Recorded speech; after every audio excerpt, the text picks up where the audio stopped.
जय हिंद दोस्तों, मैं आपका दोस्त जय स्वागत करता हूं एक नए वीडियो में। जैसा कि आप जानते हैं, हिस्ट्री 6th क्लास की चल रही है एनसीईआरटी। 6th चैप्टर आज है, इसका मतलब 5 चैप्टर्स हम पहले ही डिस्कस कर चुके हैं। प्लेलिस्ट आपके डिस्क्रिप्शन में और कमेंट सेक्शन में पिन है, आप जाकर लाभ उठा सकते हैं। जियोग्राफी का 6th क्लास की जियोग्राफी हमने कंप्लीट कर दी है, प्लेलिस्ट सभी की बनी हुई है, आप विजिट कर सकते हैं। आज शाम को आपको 7th क्लास की फर्स्ट चैप्टर आपको जियोग्राफी का मिल जाएगा। हम इस उद्देश्य से चल रहे हैं कि 6 से 12 तक जितनी भी एनसीईआरटी यूपीएससी से रिलेटेड हैं, जो आपको पता है नहीं पता है डजंट मैटर, अगर आप हमको फॉलो कर रहे हैं, सब्सक्राइब कर लिए हैं, टेलीग्राम लिंक ज्वाइन कर लिए हैं, तो आपको एनसीईआरटी का कोई टेंशन नहीं है। हम 2-3 महीने में सारी एनसीईआरटी कंप्लीट करने की पूरी कोशिश कर रहे हैं, बीच में नहीं छोड़ेंगे। और क्या चल रहा है चैनल पर, पीवाईक्यू चल रहे हैं, आप जाकर विजिट कर सकते हैं, प्लेलिस्ट बनी है। अगर आप स्टेट पीसीएस की तैयारी कर रहे हैं, समीक्षा अधिकारी या यूपी पीसीएस, तो उसके लिए भी एक सीरीज चल रही है। सभी लिंक डिस्क्रिप्शन में है और कमेंट सेक्शन में भी पिन है। टेलीग्राम लिंक आप ज्वाइन कर सकते हैं, बहुत कुछ आपको मिलने वाला है। अगर आप नए हैं तो अवश्य ज्वाइन करिए, क्योंकि आपको फ्री ऑफ कॉस्ट सब कुछ प्रोवाइड कराया जाएगा, मेंटरशिप भी फ्री ऑफ कॉस्ट। चलिए शुरू करते हैं आज का अध्याय। नए प्रश्न नए विचार। अगर मैं आपको बताऊं तो आज हम बौद्ध और जैन धर्म के लिए पढ़ने जा रहे हैं, उनसे रिलेटेड जो भी स्थापत्य कला, सामाजिक, राजनीतिक, और आप जानते हैं बुद्ध और जैनिज्म कितना इम्पोर्टेंट है, ये मुझे बताने की आवश्यकता नहीं होनी चाहिए। चलिए शुरू करते हैं। अनघा निकली सैर पर। और अगर आप नए हैं तो पहला वीडियो हिस्ट्री का जरूर देखिए, उसमें मैंने बहुत कुछ बताया है, आपको जानना चाहिए। बाकी जो मैं हाईलाइट करूं वो इम्पोर्टेंट होता है, वो आपको कॉपी में नोट करना है। अनघा आज पहली बार अपने विद्यालय की ओर से सैर पर जा रही थी। इसके लिए उसने देर रात पुणे महाराष्ट्र से वाराणसी की ट्रेन पकड़ी। स्टेशन पर अनघा को छोड़ने आई उसकी मां ने अध्यापिका से कहा, बच्चों को बुद्ध के बारे में बताने के साथ साथ उन्हें सारनाथ दिखाने भी ले जाइएगा। तो बुद्ध की कहानी जानते हैं, बुद्ध कौन थे? बौद्ध धर्म के संस्थापक सिद्धार्थ थे, यानी इनका बचपन का नाम सिद्धार्थ था, जिन्हें गौतम के नाम से भी जाना जाता है। उनका जन्म लगभग 2500 वर्ष पूर्व हुआ। यह वह समय था जब लोगों के जीवन में तेजी से परिवर्तन हो रहे थे। जैसा तुमने अध्याय 5 में पढ़ा, अगर नहीं पढ़ा है तो पढ़ के आइए, क्योंकि बीच में शुरू करने से कोई मतलब नहीं है। आप 1 से लेकर कंटिन्यू देख लीजिए, बहुत इंटरेस्टिंग और मजा आएगा। 5 में पढ़ा, महाजनपदों के कुछ राजा इस समय बहुत शक्तिशाली हो गए थे। हजारों सालों के बाद फिर से नगर उभर रहे थे, गांव के जीवन में भी बदलाव आ रहा था। बहुत से विचारक इन परिवर्तनों को समझने के प्रयास कर रहे थे, वे जीवन के सच्चे अर्थ को भी जानना चाह रहे थे। बुद्ध क्षत्रिय थे तथा शाक्य नामक एक छोटे से गढ़ से संबंधित थे। तो ये लाइन याद रखनी चाहिए, शाक्य नामक छोटे से गढ़ से संबंधित थे। गढ़ क्या है हमने कल डिस्कस किया था 5th चैप्टर में, अगर आपने नहीं देखा तो अवश्य देखिए। युवावस्था में ही ज्ञान की खोज में उन्होंने घर के सुखों को छोड़ दिया।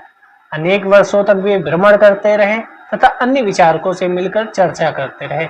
आपने बुद्ध की कहानी पढ़ी होगी, लेकिन हमें यूपीएससी से रिलेटेड पढ़ना है, तो आप धैर्य बनाए रखिए। अंततः ज्ञान प्राप्ति के लिए उन्होंने स्वयं ही रास्ता ढूंढने का निश्चय किया। इसके लिए उन्होंने बौद्ध गया बिहार में एक पीपल के नीचे कई दिनों तक तपस्या की। अंततः उन्हें ज्ञान प्राप्त हुआ। इसके बाद से वे बुद्ध के रूप में जाने गए। यानी ज्ञान कहाँ प्राप्त हुआ? पहला क्वेश्चन, बौद्ध गया बिहार, पीपल के पेड़ के नीचे। ऐसा भी क्वेश्चन आ सकता है कि बुद्ध से संबंधित कौन कौन से शहर हैं, नीचे 4-5 नगरों के नाम दिए गए होंगे और आपको बताना होगा।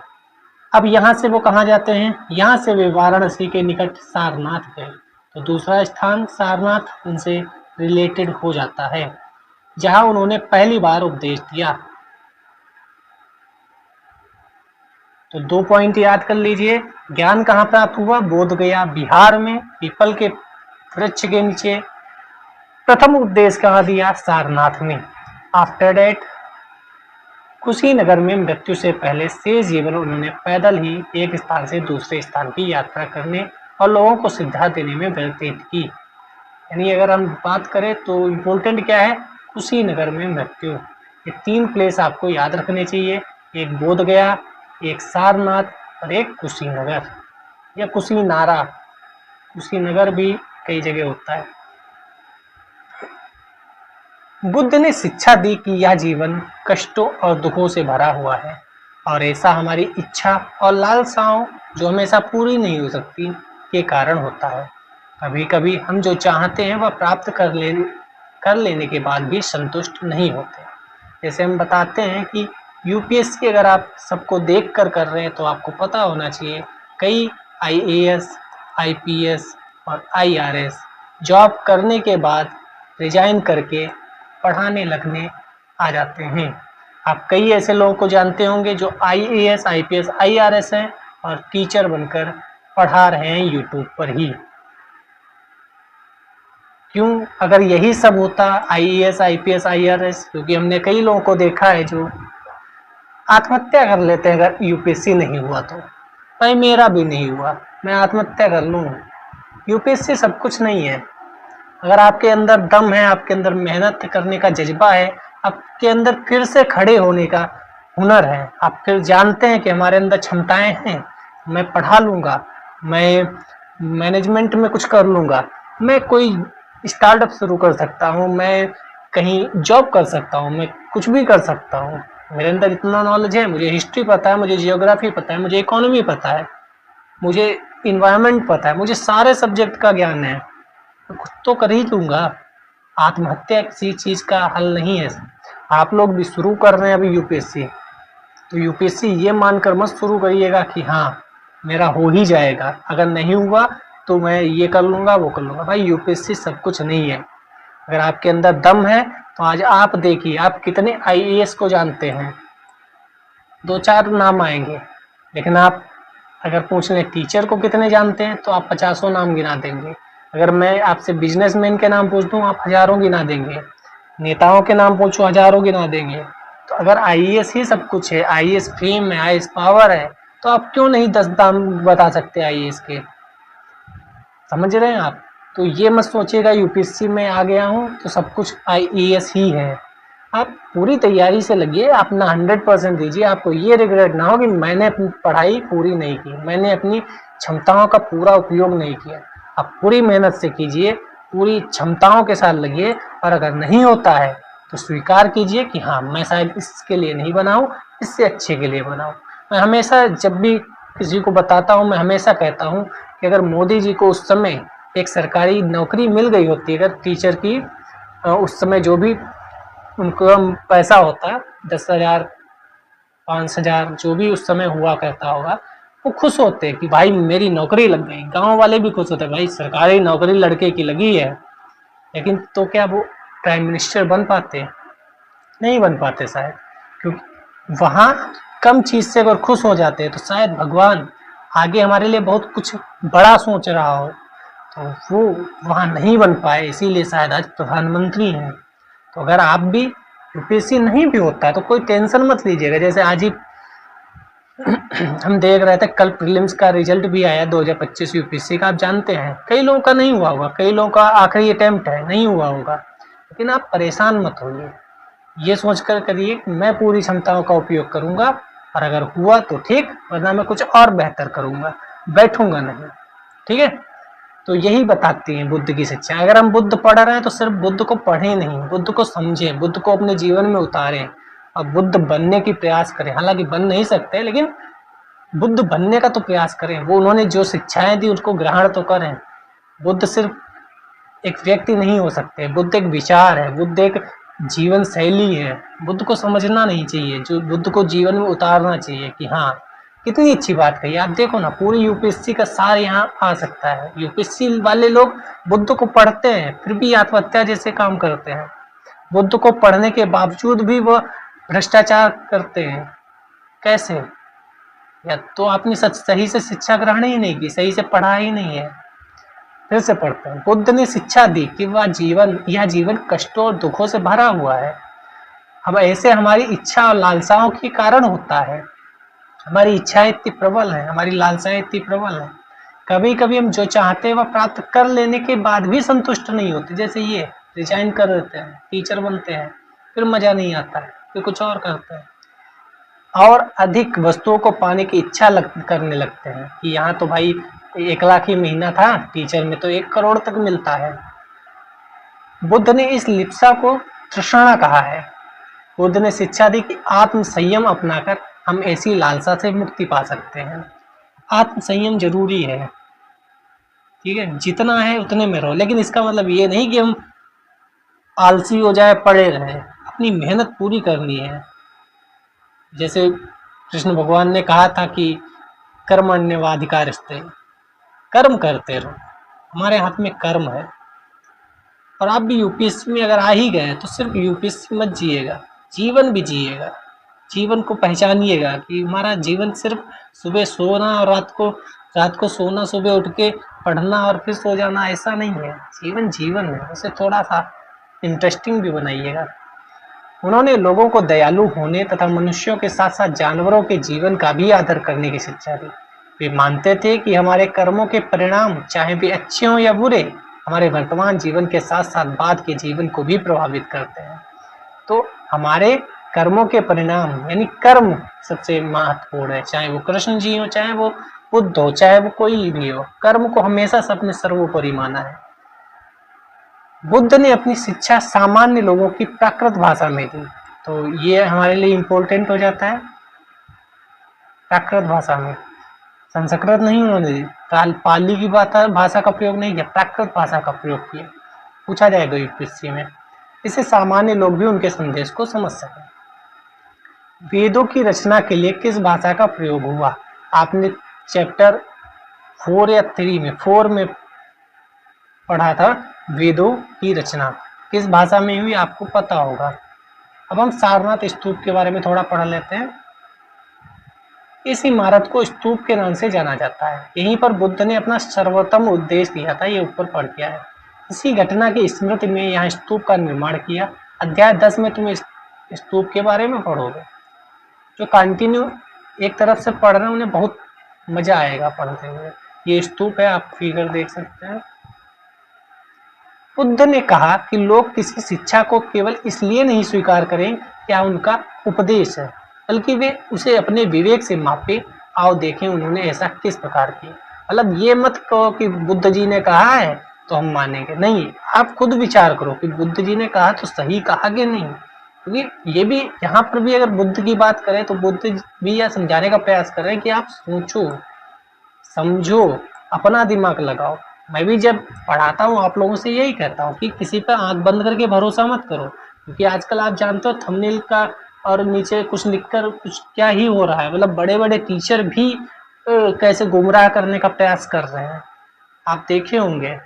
ठीक है, 50 मिनट की वीडियो बनाओ और उस वीडियो में ऐसा समझाओ, फिर कह दो ये 20,000 का कोर्स है भैया खरीद लो। मतलब किस लेवल के आप अध्यापक हैं, उसके बावजूद ऐसे कार्य। तो ये सब चीज़ें बुद्ध कह गए हैं कि भाई अपना दिमाग लगाओ, अपना विवेक का इस्तेमाल करो, सिर्फ आंख बंद करके किसी पर भरोसा मत करने लगो। यहाँ सब आपको लूटने आ रहे हैं, सब नहीं कहेंगे लेकिन हाँ, व्यापार सब जगह घुस गया है, जहाँ देखो वहाँ व्यापार है। आप चाहे तो ट्रंप के बात ले लो, ट्रंप साहब की इस समय मतलब कितने बड़े व्यापारी, कैसे कैसे लोग आ रहे हैं, कहाँ कहाँ आ रहे हैं, क्या हो रहा है। चलिए एक कहानी पढ़ते हैं, किस्सा गौतमी की कहानी। आपने सुनी भी होगी लेकिन यहाँ हम यूपीएससी से रिलेटेड पढ़ेंगे कुछ। यह बुद्ध के विषय में एक प्रसिद्ध कहानी है। एक समय की बात है, किस्सा गौतमी नामक एक स्त्री का पुत्र मर गया। इस बात से वह इतनी दुखी हुई कि वह अपने बच्चे को गोद में लिए नगर की सड़कों पर घूम घूम कर लोगों से प्रार्थना करने लगी कि कोई उसके पुत्र को जीवित कर दे। एक भला व्यक्ति उसे बुद्ध के पास ले गया। आपको लगेगा सर ये कहानी क्यों पढ़ा रहे हो, आपको पता होना चाहिए एक एथिक्स का भी चैप्टर है। जब आप एनसीईआरटी पढ़ो या कोई भी बुक पढ़ो, ये सोच के मत पढ़ो कि वो हिस्ट्री है। आप ये सोच के पढ़ो आपके पास एक एथिक्स का पेपर है, एक एस्से का भी पेपर है। ठीक है। और आपके पास लास्ट में इंटरव्यू भी है। हम बहुत सीमित हो जाते हैं जब पढ़ते हैं कि हिस्ट्री पढ़ रहे हैं, हिस्ट्री वो मेंस में फर्स्ट जीएस और इधर हिस्ट्री फिल्म्स।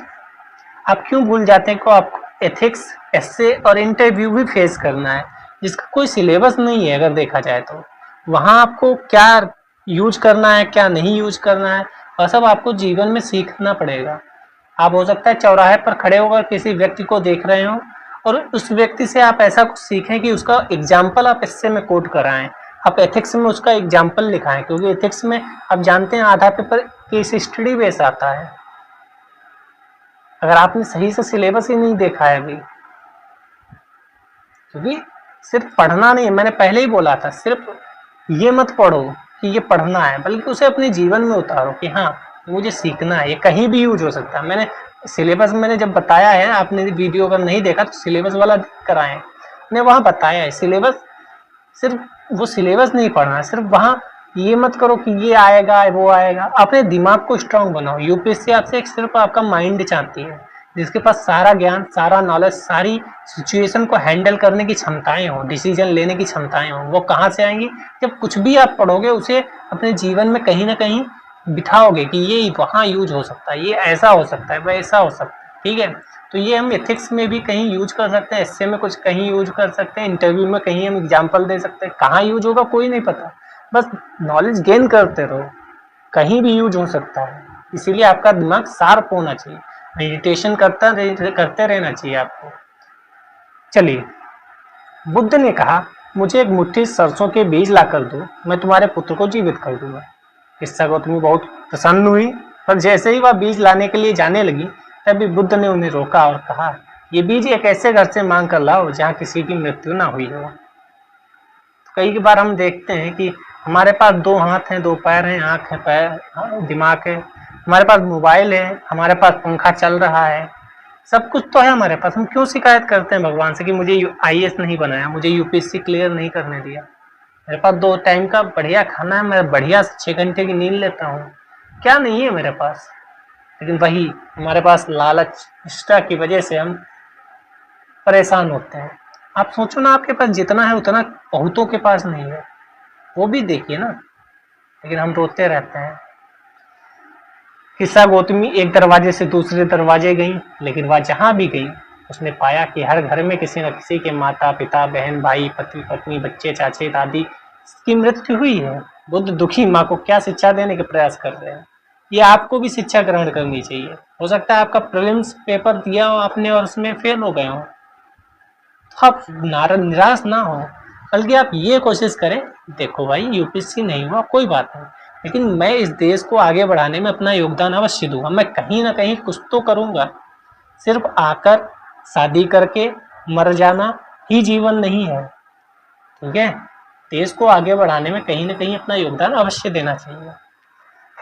चलिए, आपको लगेगा बहुत लेक्चर दे रहा है, लेकिन जीवन में आसान जरूरी है। आप जिस यूपीएससी की तैयारी कर रहे हैं वह बहुत जरूरी है एक ऐसे व्यक्ति का आपके साथ होना जो आपको समझा सके, जो आपको, मुझे हमेशा लगता है कि पढ़ाई से ज़्यादा यूपीएससी में एक मेंटोर की ज़रूरत होती है, और ये रियल है, क्योंकि मैंने अपना जीवन खपाया है इस यूपीएससी में। मैंने कोई ट्यूशन नहीं ली, मैंने किसी कोचिंग का यूज नहीं किया, कोई भी कोचिंग भारत की मुझे नहीं कह सकती कि देखो इन्होंने यहाँ से, हमारे यहाँ से इनरोलमेंट किया, इन्होंने यहाँ से फाउंडेशन कोर्स किया। मैंने अपने जीवन खपाया है, मैंने किताबें चाट डाली है, मैंने कहाँ कहाँ से क्या क्या इकट्ठा किया मुझे पता है। तो मेरे अंदर वो कॉन्फिडेंस है कि भाई अपन तो कुछ कर लेंगे। अपन ने दूसरे के बने बनाए खाने को खाया नहीं है, अपने खाने के लिए स्वयं खाना तैयार किया है। अगर आप कोचिंग कर लेते हैं तो वहाँ सब पका पकाया मिलता है कि भैया ये पढ़ लो, ये पढ़ लो। मैंने ढूंढा है, इतिहास यहाँ से ढूंढी, फिजिक्स वहाँ से ढूंढी, सॉरी जियोग्राफी वहाँ से ढूंढी, पॉलिटी वहाँ से ढूंढी, लेक्चर्स ढूंढे, प्रिंट आउट्स निकलवाए कहीं ना कहीं किसी न किसी से, कहीं ना कहीं से पीडीएफ्स कलेक्ट की, फिर उन्हें अपने हाथों से अपनी कॉपी में नोट किया। मैं हमेशा कहता हूँ नोटबुक बनाओ भाई, नोट्स लिखो, वरना आप कहीं नहीं रह जाओगे। कोई भी एक टॉपर बता दो इसने ये बताया हो आकर कि भाई मैंने नोट्स नहीं बनाए थे, हैंड रिटन नोट्स बनाओ। ये पीडीएफ मांगते हैं तो मुझे बहुत गुस्सा आती है, मैं पीडीएफ तभी नहीं देता, क्योंकि अगर आप पीडीएफ मांग रहे हैं इसका मतलब आप यूपीएससी क्लियर ही नहीं करना चाहते। ऐसी बात किसी और वीडियो में करनी चाहिए थी मुझे, लेकिन यहाँ जब बात हो रही है फिलॉसफी की ही, तो थोड़ा सा वो फिलॉसफी वाला आ जाता है कि भाई पीडीएफ मत मांगो अगर तुम मांग रहे हो सच में। लेकिन मैं देखो, तुम मुझे सब्सक्राइब करो अनसब्सक्राइब फर्क नहीं पड़ता अपने पास, ठीक है। मैं चाहता हूँ कि मैं सच्चाई तुम्हें बताऊँ, सीधी बात। अगर तुम सच्चाई सुनना चाहते हो तो यूपीएससी में आओ और मेरे पास आओ, अदरवाइज सब हैं आपको पानी में चढ़ाने के लिए और हवा में उड़ाने के लिए, ठीक है, कि तुमसे क्यों नहीं होगा, ये होगा वो हो गया। अगर आप पीडीएफ मांग रहे हो लोगों से तो यूपीएससी तुम्हारा नहीं होने वाला, और हो जाए तो यहीं कमेंट करना आगे कि सर मैं पीडीएफ से ही पास हो गया। एक वीडियो दिखा दो टॉपर की कि जो कह रहा हो कि मैंने पीडीएफ से पढ़ाई है। सब यही कहते हैं भाई हाथ से नोट्स बनाओ, और तुम तब भी नहीं सुन रहे। आराम से यूपीएससी नहीं निकलता, देना पड़ता है, बैठना पड़ता है 12-12 घंटे। खैर चलिए, उपनिषद, वेदों के बाद उपनिषद लिखे गए। उपनिषद क्या है? जैसे अभी पढ़ते हैं वेद, वेदांग, उपनिषद, अरण्यक, ब्राह्मण, ये सब किताबें हैं, ठीक है। उपनिषद क्या है?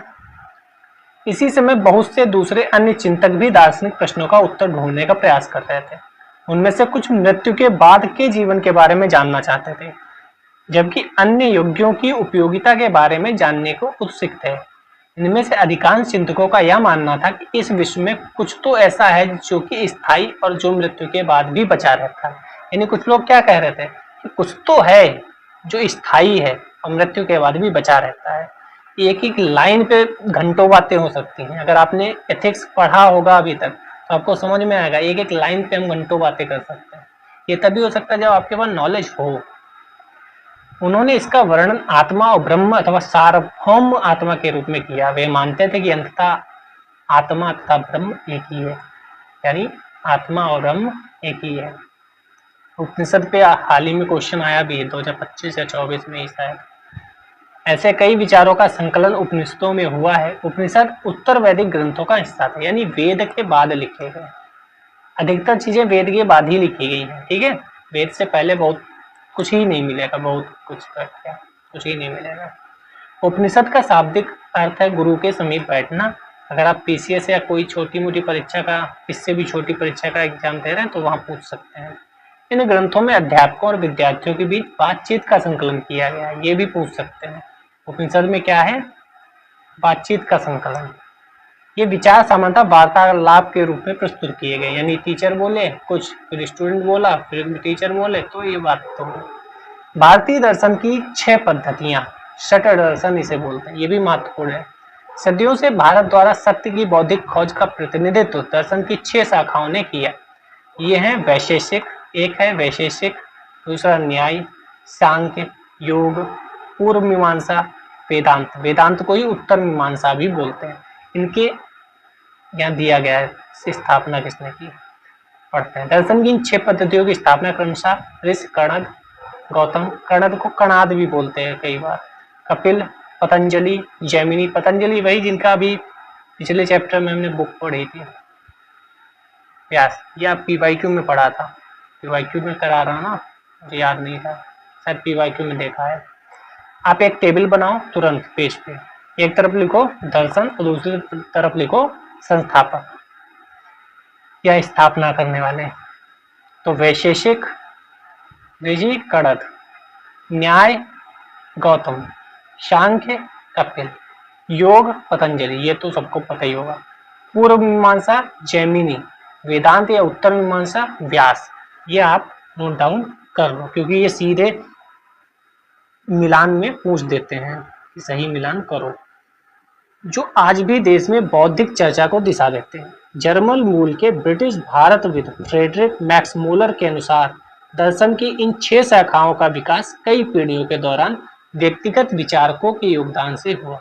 यद्यपि एक दूसरे से भिन्न दिखते हैं तथा सत्य इनकी समझ में आधारभूत तालमेल दिखता है, यानी भिन्न है लेकिन फिर भी तालमेल दिखता है, यानी अंततः ढूंढना सब एक ही चीज चाह रहे हैं कि आत्मा है कि नहीं, ब्रह्म है कि नहीं, ये दुनिया क्या है, क्यों जीव यहाँ आता है, मरने के बाद कहाँ जाता है। कहानी सबकी वही है, लेकिन अलग अलग तरीके से लोग ढूंढ रहे हैं। एक और कहानी है बुद्धिमान भिखारी। ये सब मैं बार बार बोल रहा हूँ कि एथिक्स और इससे में आपको काम आ सकती है। यह वार्तालाप छांदोग्य उपनिषद में है। ये भी एक उपनिषद है, मंडूकोपनिषद, छांदोग्योपनिषद, ऐसे कई उपनिषद हैं। नामक प्रसिद्ध उपनिषद की एक कहानी पर आधारित है। शौनक व अभिप्रतारिण नामक दो ऋषि सार्वभौम आत्मा की उपासना करते थे। एक बार ज्यों ही वे भोजन करने के लिए बैठे, एक भिखारी आया, भोजन मांगने लगा। बड़ा इंटरेस्टिंग है, सुनिएगा। शौनक ने कहा, हम तुम्हें कुछ नहीं दे सकते। भिखारी ने पूछा, विद्वज्जन, आप किसकी उपासना करते हैं? अभिप्रतारिण ने उत्तर दिया, सार्वभौम आत्मा की। ओह, इसका मतलब आप यह जानते हैं कि यह सार्वभौम आत्मा संपूर्ण विश्व में विद्यमान है? ऋषियों ने कहा, हाँ हाँ, हम यह जानते हैं। भिखारी ने फिर पूछा, अगर यह सार्वभौम आत्मा संपूर्ण विश्व में विद्यमान है तो यह मेरे अंदर भी विद्यमान है। मैं कौन हूँ? मैं इस विश्व का एक भागी तो हूँ। तुम सत्य बोलते हो युवा ब्राह्मण, इसलिए हे ऋषियों, मुझे भोजन न देकर आप उस सार्वभौम आत्मा को भोजन देने से मना कर रहे हैं। भिखारी की बात की सच्चाई जानकर ऋषियों ने उसे भोजन दे दिया। भिखारी ने भोजन पाने के लिए ऋषियों को किस तरह मनाया, आप ये देखेंगे। सार्वभौम आत्मा क्या है? आपके मन में विचार आ रहा होगा, सुनाए तो जा रहे हो, लेकिन ये भी तो बताओ सार्वभौम आत्मा होता क्या है। आत्मा तो आपको पता है, सबके अंदर जो आत्मा है। सार्व मतलब कहाँ से आया होगा? सभी से लेकर, ठीक है। और भौम मतलब ऐसी आत्मा जो सभी जगह है, सभी में है। तो उसने क्या बोला कि आप अगर सार्वभौम आत्मा की पूजा कर रहे हो, उपासना कर रहे हो, तो सभी में है का मतलब मेरे अंदर भी आत्मा है, वही आत्मा मेरे अंदर भी है। यानी आप जिसकी उपासना कर रहे हो उसी को मना कर रहे हो। जैसे आप कहो कि मैं पूरे भारत के सभी लोगों को अपना मानता हूँ, मैं कहूँ भाई 2 रोटी दे दे, आप मना कर दो, तो आप कैसे मानते हो सब? तो वही यहाँ कहानी घटित हुई। इन चर्चाओं में भाग लेने वाले अधिकांशतः पुरुष ब्राह्मण तथा राजा होते थे। कभी कभी गार्गा, अपाला, घोषा, मैत्री जैसी स्त्री विचारकों का भी उल्लेख मिलता है, जो अपनी विद्वता के लिए जानी जाती थी और वाद विवाद में भाग लिया करती थी। यानी पहले स्त्री वाद विवाद में भाग लिया करती थी। उन्हें उपनिषद का ज्ञान था, लगता है उन्हें वेद का ज्ञान हुआ होगा, तभी तो वाद विवाद में भाग लेती थी। लेकिन कुछ ही स्त्री थी। निर्धन व्यक्ति इस तरह के वाद विवाद में बहुत कम ही हिस्सा लेते थे। आज भी देख लो, निर्धन व्यक्ति कहीं आपको डिस्कस करते हुए मिलता है कि भाई रूस यूक्रेन में क्या होगा, वो 8 बजे जाता है, पूरी मेहनत करता है, 6 बजे आता है, फिर सब्जी लाता है, खाता है, सो जाता है। उसे क्या मतलब कि रूस यूक्रेन का क्या होगा? उसे तो ये मतलब है भाई कल 200 रुपये नहीं मिलेंगे, 300 रुपये नहीं मिलेंगे तो हमारा खर्चा कैसे चलेगा। ठीक है, ये सब डिस्कस कौन करता है? या तो मध्य मिडिल क्लास फैमिली के लोग या बड़े लोग। ठीक है, तो पहले भी यही होता था। इस तरह का एक प्रसिद्ध अपवाद सत्यकाम जाबाल का है। सत्यकाम जाबाल का नाम उसकी दासी माँ के नाम पर पड़ा। सत्यकाम के मन में सत्य जानने की तीव्र जिज्ञासा उत्पन्न हुई। गौतम नामक एक ब्राह्मण ने उन्हें अपने विद्यार्थी के रूप में स्वीकार किया तथा वह अपने समय के सर्वाधिक प्रसिद्ध विचारकों में से एक बन गए। यानी दासी माँ, यानी एक दासी का लड़का था और वह एक गौतम नामक ब्राह्मण के यहाँ शिष्य बन गया और सर्वाधिक प्रसिद्ध विचारकों में से एक बन गया। यानी कहीं न कहीं अगर देखा जाए तो दासी का लड़का भी शिक्षा ग्रहण कर रहा था कहीं न कहीं, लेकिन ऐसे अपवाद स्वरूप भी मिलते हैं। जैसे स्त्रियां भी मिली, गार्गी, अपाला, घोषा, मैत्रेयी, लेकिन वही कुछ गिनी चुनी, उस विस्तारित रूप से नहीं मिलते हैं कि हाँ कुछ ज़्यादा नाम हो। कुछ गिने चुने ही नाम यहाँ भी मिलते हैं और यहाँ भी मिलते हैं। उपनिषदों के कई विचारों का विकास बाद में प्रसिद्ध विचारक शंकराचार्य के द्वारा किया गया। इसके बारे में तुम कक्षा 7 में पढ़ोगे। हम कक्षा 7 की एनसीईआरटी इसके बाद पढ़ेंगे। अब आते हैं व्याकरणविद पाणिनि। इस युग में कुछ अन्य विद्वान भी खोज कर रहे थे। उन्हीं प्रसिद्ध विद्वानों में एक पाणिनि ने संस्कृत के व्याकरण की रचना की। आपको पता होना चाहिए, अगर आप PYQ की क्लास देख रहे हैं तो वहाँ देखते होंगे कितनी ज़्यादा साहित्य के बारे में और प्रसिद्ध व्यक्तियों के बारे में पूछा जाता है। नहीं देखते तो आप देखिए, बहुत मजा आएगा। उन्होंने स्वरों तथा व्यंजनों को एक विशेष क्रम में रखकर उनके आधार पर सूत्रों की रचना की। ये सूत्र बीज गणित के सूत्रों से काफी मिलते जुलते थे। इसका प्रयोग कर उन्होंने संस्कृत भाषा के प्रयोगों के नियम लघु सूत्रों के रूप में लिखे। पाणिनि भी बहुत इम्पोर्टेंट पर्सन है हमारे UPSC के लिए। अब आते हैं जैन धर्म पे। अब हमने पहले बौद्ध धर्म देखा, फिर उपनिषद देखा और हम जैन धर्म पर आ गए। इसी युग में अर्थात लगभग 2500 वर्ष पूर्व जैन धर्म के 24वें तीर्थंकर और अंतिम तीर्थंकर वर्धमान महावीर ने भी अपने विचारों का प्रसार किया। वह वज्र संघ के लिच्छवी कुल के एक क्षत्रिय राजकुमार थे। हमने कल ये भी देखा था वज्जी संघ कहाँ पर था, आपको याद होगा तो पता होगा। इस संघ के विषय में तुमने अध्याय 5 में पढ़ा है, हमने बता दिया पहले। 30 वर्ष की आयु में उन्होंने घर छोड़ दिया और जंगल में रहने लगे। 12 वर्ष तक उन्होंने कठिन व एकाकी जीवन व्यतीत किया। इसके बाद उन्हें ज्ञान प्राप्त हुआ। उनकी शिक्षा सरल थी। सत्य जानने की इच्छा रखने वाले प्रत्येक स्त्री व पुरुष को अपना घर छोड़ देना चाहिए। उन्हें हिंसा के नियमों का कड़ाई से पालन करना चाहिए। अहिंसा अर्थात किसी जीव को ना तो कष्ट देना चाहिए और ना ही उसकी हत्या करनी चाहिए। आज भी आप देखते होंगे जैन धर्म के जो भी लोग हैं वह पूर्ण सात्विक भोजन ग्रहण करते हैं। वह जीव हत्या बिल्कुल नहीं करते हैं। आप देखते होंगे जो तारक मेहता का उल्टा चश्मा में जेठालाल गड़ा हैं वो भी जैन ही हैं। जब वो जाते हैं दुकान के लिए तो जय जैनेन्द्र बोल कर जाते हैं और लोग भी हिंसा नहीं करते हैं। बाकी दान पुण्य कितना करते हैं आप भी जानते होंगे। उस कैरेक्टर से आप जान सकते हैं जैन के बारे में कि कैसे वो गायों को हर महीने हर साल चेक पहुंचता रहता है, कैसे वह धर्म कर्म करते रहते हैं और भी बहुत कुछ। महावीर का कहना था सभी जीव जीना चाहते हैं, सभी के लिए जीवन प्रिय है। महावीर ने शिक्षा प्राकृत में दी। अभी आप बताओ बुद्ध जी ने अपनी शिक्षा किस में दी थी, किस भाषा में दी थी? यही कारण है कि साधारण जन भी उनके तथा उनके अनुयायियों की शिक्षाओं को समझ सके। देश के अलग अलग हिस्सों में प्राकृत के अलग अलग रूप प्रचलित थे। प्रचलन क्षेत्र के आधार पर ही उनके अलग अलग नाम थे। जैसे मगध में बोली जाने वाली प्राकृत मागधी कहलाती थी। ठीक है, प्राकृत जैसे इस समय हिंदी अलग अलग जगह पर अलग अलग है। हिंदी के ही कई रूप हैं। मैं बोलूं अगर अपनी गांव की भाषा में तो अलग होगा, आप हिंदी अपने गांव की भाषा में बोले तो अलग होगी।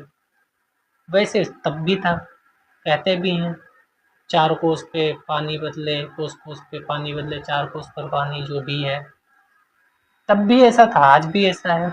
जैन नाम से जाने गए महावीर के अनुयायियों को भोजन के लिए भिक्षा मांगकर सादा जीवन बिताना होता था।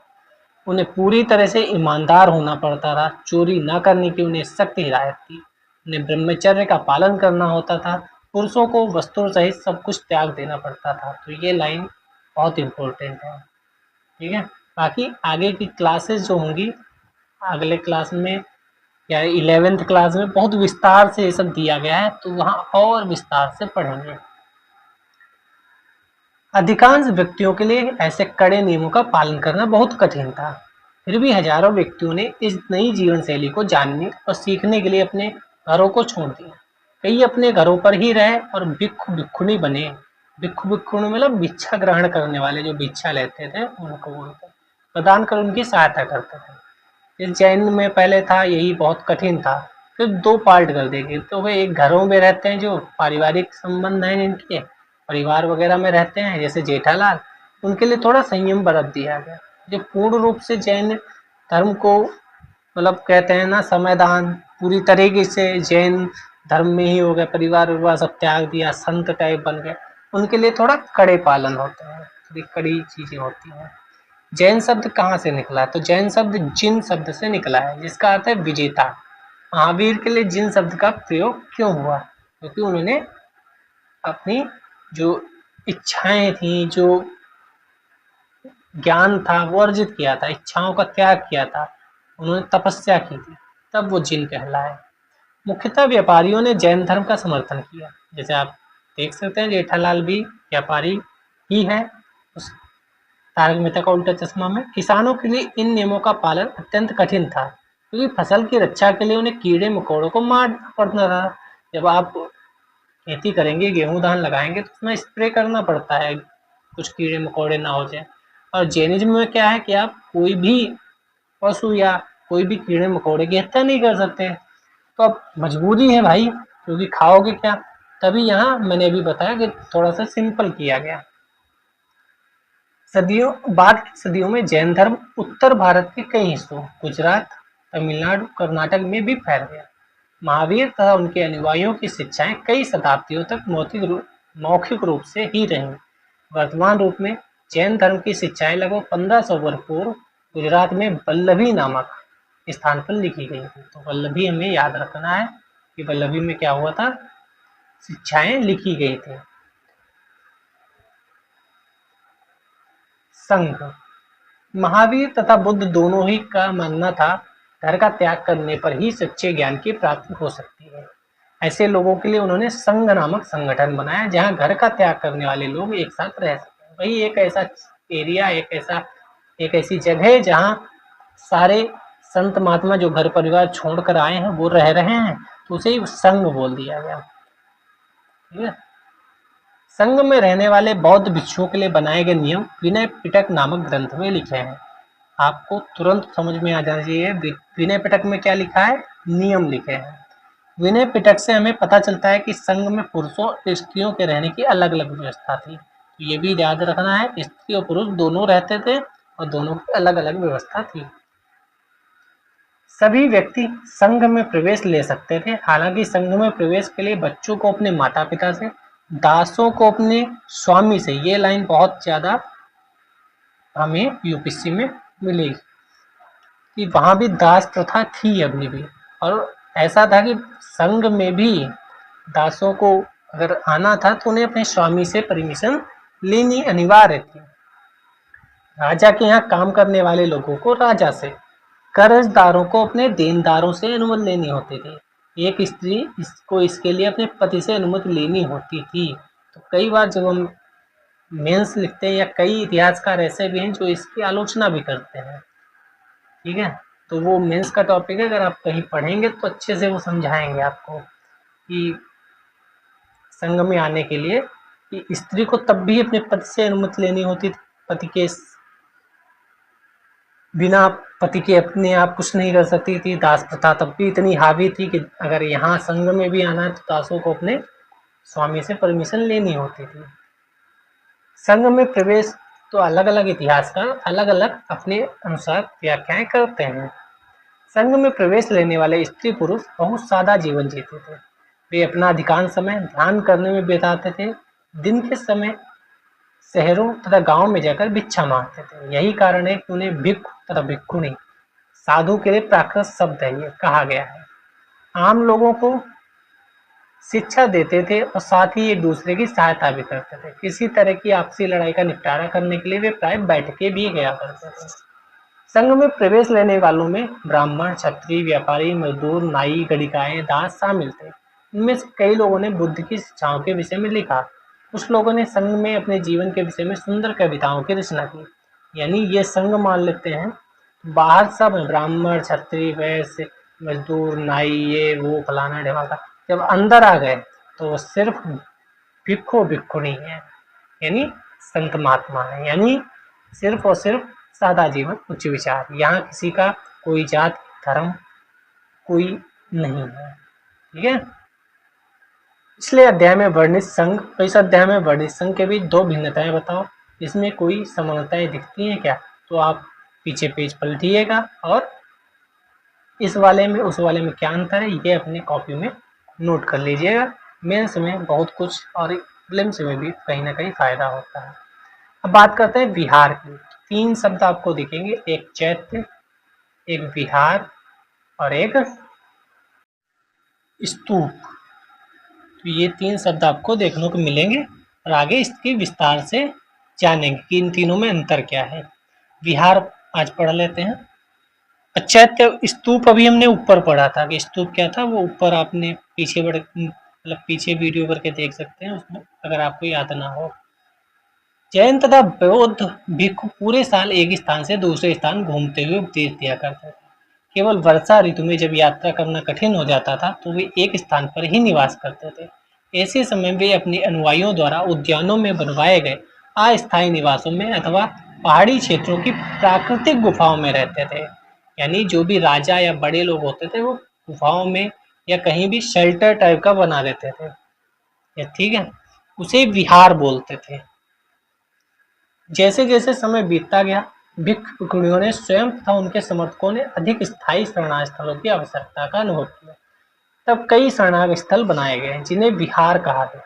आरंभिक विहार लकड़ी के बनाए गए, बाद में इनके निर्माण में ईंटों का प्रयोग होने लगा।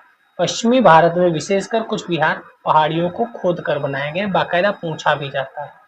एक ये देख लेते हैं, पहाड़ी को काटकर बनाई गई गुफा। ये बारिश वारिश होने लगे तो ठहरने के लिए एक जगह हुआ करती थी, उसे ही विहार बोलते हैं। बहुत इंपॉर्टेंट है ये जो दिख रहा है, ये कार्ले महाराष्ट्र में स्थित एक गुफा है। इसे किसने बनवाया? शायद सातवाहनों ने शायद बनवाया है, ठीक है। इनके बारे में हम आगे पढ़ेंगे। भिक्षु इन शरण स्थलों में रहकर ध्यान किया करते थे, ठीक है। कार्ले का चैत्य भी है, कार्ले का स्तूप भी है, कार्ले का विहार भी है। सब बहुत महत्वपूर्ण है कार्ले महाराष्ट्र में। एक बौद्ध ग्रंथ से ज्ञात होता है, जिस तरह महासागरों में मिलने पर नदियों की अलग अलग पहचान समाप्त हो जाती है, ठीक उसी ही तरह बुद्ध के अनुयायी जब भिक्षुओं की श्रेणी में प्रवेश करते वे अपना वर्ण श्रेणी परिवार सब त्याग कर देते हैं। हमने बोला था बाहर ब्राह्मणों में सब है, अंदर आते हैं तो सिर्फ संत महात्मा यानी भिक्षु और भिक्षु भी बन के रहते हैं। प्राय किसी धनी व्यापारी, राजा अथवा भूस्वामी द्वारा दान में की गई भूमि पर विहार का निर्माण होता था। जो भी पैसे वाले लोग हैं वो बनवा देते थे। जैसे आजकल आप देखते हैं कुछ न कुछ लोग बनवाते रहते हैं, कहीं भंडारा चल रहा है तो कहीं धर्मशाला फ्री में ओपन है। स्थानीय व्यक्ति भिक्षुणियों के लिए भोजन, वस्त्र, दवाइयां लेकर आते थे, जिसके बदले ये भिक्षुणी लोगों को शिक्षा देते थे। आगे आने वाली शताब्दियों में बौद्ध धर्म उपमहाद्वीप के विभिन्न हिस्सों के साथ साथ बाहरी क्षेत्रों में भी फैल गया। इस समय बौद्ध धर्म की एक नई धारा, आपको याद होना चाहिए, एक महायान एक हीनयान का विकास हुआ। पहले किसका विकास? महायान। इसकी दो मुख्य विशेषताएं थी। पहले बहुत इंपॉर्टेंट है, आप लिखिए, महायान की क्या विशेषताएं थी? मूर्तियों में बुद्ध की उपस्थिति सिर्फ कुछ संकेतों के माध्यम से दर्शाई जाती थी। मिसाल के तौर पर उनकी निर्वाण प्राप्ति को पीपल के पेड़ की मूर्ति द्वारा दर्शाया जाता था, पर अब बुद्ध की प्रतिमाएं बनाई जाने लगी। इनमें से अधिकांश मथुरा में तो कुछ तक्षशिला में बनाई जाने लगी। दूसरा, परिवर्तन बोधिसत्व में आस्था को लेकर आया। बोधिसत्व उन्हें कहते हैं जो ज्ञान प्राप्ति के बाद एकांतवास करते हुए ध्यान साधना कर सकते थे। पहली बात तो बोधिसत्व किसे कहते हैं ये पता होना चाहिए। लेकिन ऐसा करने के बजाय वे लोगों को शिक्षा देने और मदद करने के लिए सांसारिक परिवेश में ही रहना ठीक समझने लगे। धीरे धीरे बोधिसत्व की पूजा काफी लोकप्रिय हो गई और पूरे मध्य एशिया, चीन, बाद में कोरिया, जापान तक भी फैल गई। यानी बोधिसत्व ज्ञान प्राप्ति के बाद एकांतवास करते हुए ध्यान साधना कर सकते थे, लेकिन ऐसा करने के बजाय वो क्या करने लगे? सांसारिक परिवेश में ही जीवन जीना शुरू कर दिया। बौद्ध धर्म का प्रचार पश्चिमी दक्षिणी भारत में हुआ। बौद्ध भिक्षुओं के रहने के लिए पहाड़ों में दर्जनों गुफाएं खोदी गई। अभी हमने कार्ले वाली पढ़ी महाराष्ट्र में। बौद्ध धर्म दक्षिण पूर्व की ओर श्रीलंका, म्यांमार, थाईलैंड, इंडोनेशिया सहित सभी जगह फैला। एक और इसकी धारा है थेरवाद। थेरवाद नामक बौद्ध धर्म का आरंभिक रूप इन क्षेत्रों में कहीं अधिक प्रचलित था। यानी इधर कहीं क्या प्रचलित था? थेरवाद ज्यादा प्रचलित था। थेरवाद ये एक बौद्ध धर्म की शाखा है। तीर्थयात्री पढ़ लेते हैं। तीर्थयात्री वे स्त्री पुरुष होते हैं जो प्रार्थना के लिए पवित्र स्थानों की यात्रा किया करते हैं। इसी तरह भारत की यात्रा पर आया चीनी बौद्ध तीर्थयात्री फाशियन। फाशियन, इसका भी नाम याद रखना। ह्वेनसांग और ह्वेनसांग का, त्सिंग का, ये सब भी चीन के यात्री हैं। इनका नाम तो आपको फायान, इनका नाम याद ही होगा। एक ये भी नाम याद कर लीजिए। फाशियन काफी प्रसिद्ध है। वह करीब 1600 साल पहले आया था। ह्वेनसांग 1400 साल पहले भारत आया। उनके करीब 50 साल बाद त्सिंग आया। यानी फाशियन ये फायान ही है और कोई नहीं है। और ये ह्वेनसांग ह्वेनसांग ही है और त्सिंग तो त्सिंग है। तो फाशियन फायान ही है। ठीक है। के जीवन से जुड़ी जगहों और प्रसिद्ध मठों को देखने के लिए भारत आए थे। इनमें से एक क्वेश्चन इस बार यूपीएससी के प्रीलिम्स में आया था। ठीक है, आपने देखा भी होगा, बहुत इजी क्वेश्चन था, मतलब बहुत ही इजी क्वेश्चन। इनमें से प्रत्येक तीर्थयात्री ने अपनी यात्रा का वर्णन लिखा। इन्होंने अपनी यात्रा के दौरान आई मुश्किलों के बारे में भी लिखा। इन यात्राओं में कई वर्ष लग जाया करते थे। देशों मठों को उन्होंने देखा, उनके बारे में लिखा। किताब याद कर लेंगे तो बहुत बढ़िया रहेगा। CU की किसकी पुस्तक है इनमें से, आप कमेंट सेक्शन में बताइएगा। बात करते हैं नालंदा की। नालंदा अगले साल के लिए बहुत महत्वपूर्ण होने वाला है, क्योंकि अभी अभी नालंदा फिर से रीडेवलप हुआ है। आप पढ़े होंगे करंट अफेयर्स में, Nalanda is the very very very most important topic for UPSC 2026। हो सकता है इस बार मेंस में भी कोई क्वेश्चन आ जाए। ह्वेनसांग तथा अन्य तीर्थयात्रियों ने उस समय के सबसे प्रसिद्ध बौद्ध विद्या केंद्र नालंदा में अध्ययन किया। उसने नालंदा के बारे में इस प्रकार लिखा, यहाँ के शिक्षक योग्यता बुद्धि में सबसे आगे है। बुद्ध के उपदेशों का पूरी ईमानदारी से पालन करते हैं। मठ के नियम काफी सख्त हैं, जिन्हें सबको मानना पड़ता है। कई बार क्या लिख कर गए ये भी पूछ लेता है, फायान ने क्या बताया, ह्वेनसांग ने क्या बताया, तो ये याद रखिएगा इन्होंने क्या बताया। मठ के नियम काफी सख्त हैं, जिन्हें सबको मानना पड़ता है। पूरे दिन वाद विवाद चलते ही रहते हैं, जिससे युवा और वृद्ध दोनों ही एक दूसरे की मदद करते हैं। विभिन्न शहरों से विद्वान लोग अपनी शंकाएं दूर करने यहाँ आते हैं। नए आगंतुकों से पहले द्वारपाल ही कठिन प्रश्न पूछते हैं। ये इंटरेस्टिंग चीज है, मतलब द्वारपाल ही ऐसे प्रश्न पूछ लेते हैं कि अच्छे अच्छे 30 मार्क का ढेर हो जाते हैं। तब उन्हें लगता है कि जब द्वारपाल ऐसे हैं तो अंदर तो क्या ही कहानी होगी, वाह मजा आ जाएगा। उन्हें अंदर जाने की अनुमति तभी मिलती है जब वे द्वारपाल को सही उत्तर दे पाते हैं। 10 में से 7-8 सही उत्तर नहीं दे पाते। समझो, जो द्वारपाल ही इतना ज़्यादा ज्ञानी पुरुष है, तो अंदर जो प्रोफेसर, जो पढ़ाने वाले लोग हैं, जो माहौल होगा अंदर का, वो क्या ही होगा। ह्वेनसांग नालंदा में क्यों पढ़ना चाहता था, कारण बताओ। ये सब आपको सोचते रहना है। जीवन के चरण, आश्रम हमने पढ़ा 4 चरण होते हैं। एक ब्रह्मचर्य, गृहस्थ, फिर वानप्रस्थ, फिर संन्यास। 4 आश्रम की व्यवस्था की गई है। यही चारों हम फॉलो नहीं करते हैं तो हमें दिक्कत हो जाती है। हम ब्रह्मचर्य का पालन नहीं करते हैं। खैर, ब्रह्मचर्य के अंतर्गत ब्राह्मण, क्षत्रिय, वैश्य से अपेक्षा की जाती थी इस चरण के दौरान वे सादा जीवन बिताकर वेदों का अध्ययन करें। गृहस्थ आश्रम के अंतर्गत उन्हें विवाह कर गृहस्थ के रूप में रहना होता था। वानप्रस्थ में उन्हें जंगल में रहकर साधना करनी होती थी और सन्यासी बन जाना था। आश्रम व्यवस्था ने लोगों को अपने जीवन का कुछ हिस्सा ध्यान में लगाने पर बल दिया। संघ के जीवन से आश्रमों की अवस्था किस तरह भिन्न थी, संगम में क्या था और यहाँ क्या था, ये दोनों में डिफरेंस आपको पता होना चाहिए। आजकल हम ब्रह्मचर्य के समय ही पूरी जीवन लीला जी लेना चाहते हैं। हमें गर्लफ्रेंड भी बनानी है, बॉयफ्रेंड भी बनाना है और हमें यूपीएससी भी क्रैक करना है। तो कैसे हो पाएगा। समय 24 घंटे ही है, जो कि आपको कुछ समय बाद लगेगा बहुत कम है। थोड़ा बढ़ा दिया जाए तो बेहतर रहेगा, लेकिन तब आपका जीवन जो अभी चल रहा है वह समय गुजर चुका होगा। और समय एक ऐसी चीज़ है जो वापस नहीं आता। कल्पना करो, तुम लगभग 2500 वर्ष पूर्व एक उपदेशक को सुनने चाहते हो। वहां जाने की अनुमति लेने के लिए तुम अपने माता पिता को कैसे सहमत करोगे। ठीक है, यह आप पढ़ लीजिएगा तो बेहतर रहेगा। बाकी हम ये महत्वपूर्ण चीज़ें देख लेते हैं। उपनिषदों के विचारक जैन महावीर बुद्ध लगभग 2500 वर्ष पूर्व हुए।